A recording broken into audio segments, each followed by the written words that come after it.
Morning Odisha आज 13 मे मंगलवार आसतु आज सकाळ केतक गुरुत्वपूर्ण खबर उपर नजर पकेइबा। खबर भल लगे भिडियो गोटे लाइक और चैनल को निश्चित सब्सक्राइब करेंगे। प्रथम खबर जारी रही ऑपरेशन सिंदूर। अस्त्र विरोधी घोषणा पर धीरे धीरे शांति फेरुची हेले पाकिस्तान को संपूर्ण रूपे भरोसा करा जाई परिबो नाही, कारण अस्त्र विरोधी घोषणार किछि घंटा मध्य पाकिस्तान या उल्लंघन करथिला आउ एहार कड़ा जवाब देइथिला भारत। एही सब भितर ऑपरेशन सिंदूर जारी रही बोली कही शत्रुपक्ष को चमकाई देइचंती भारतीय वायुसेना। एक्स अकाउंट रे वायुसेना पोस्ट करी कहिचंती कि ऑपरेशन सिंदूर रे दिया जाइथिबा टास्क को सफलता सहित सटीक ढंग रे पूरा करिछि वायुसेना, किंतु ऑपरेशन सिंदूर एबे भी जारी रही। प्रतिरक्षा मंत्री राजनाथ सिंह मध्य भारतीय सेनार पराक्रम को प्रशंसा करने सहित पाकिस्तान को नाली आखि देखाइचंती।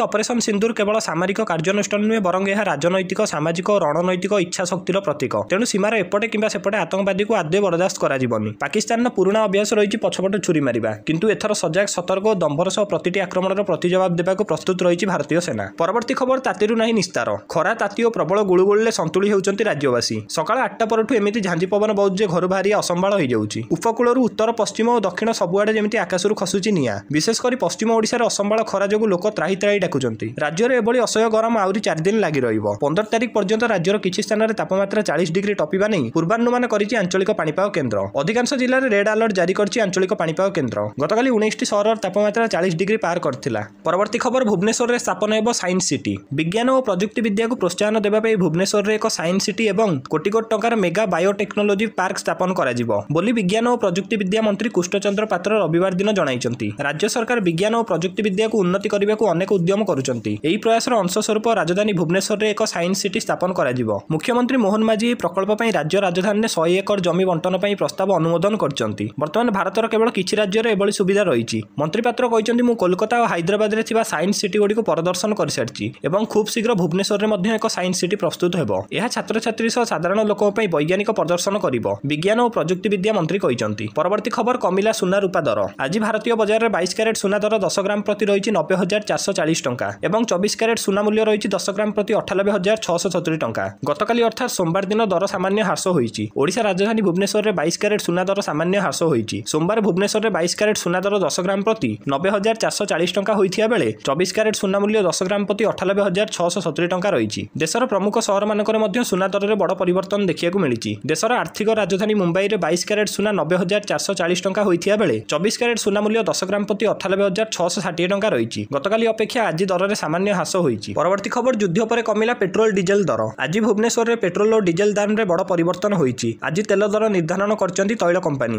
रविवार भुवनेश्वर समेत अन्य स्थान मानकर पेट्रोल मूल्य और डीजेल मूल्य निर्धारण करा जाईछि। सोमवार पेट्रोल दर लिटर पिछा 100 टंका 94 पैसा रहिथिया बेले डीजेल मूल्य रही 92 टंका 52 पैसा। परवर्ती खबर पीएम बासभवन ने बड़ बैठक।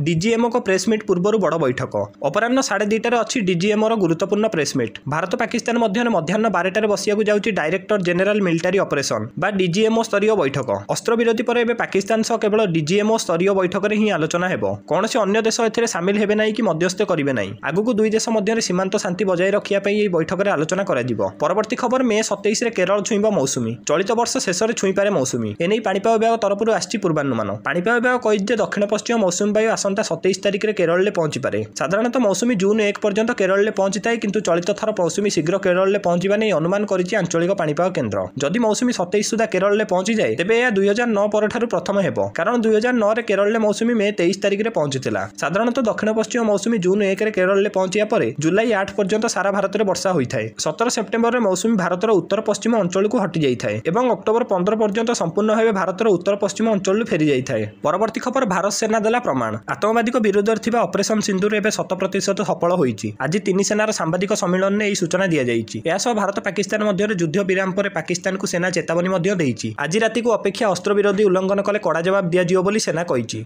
एयर मार्शल कहिसंति कि भारत सीमा अनुप्रवेश समय पार्क विमान को ध्वंस करा जाईछि। गुली विनिमय समय 40 पार्क जवान मृत्यु होईछि। सफा होईचंती 100 रु अधिक आतंकी। आतंकी 9टी आड्डा को ध्वंस करा जाईछि। पाकिस्तान को आतंकी ऊपर आक्रमण करिछि भारतीय सेना। आतंकी आड्डा को ध्वंस करी आतंकी हमलार कड़ा जवाब देइचंती भारतीय सेना।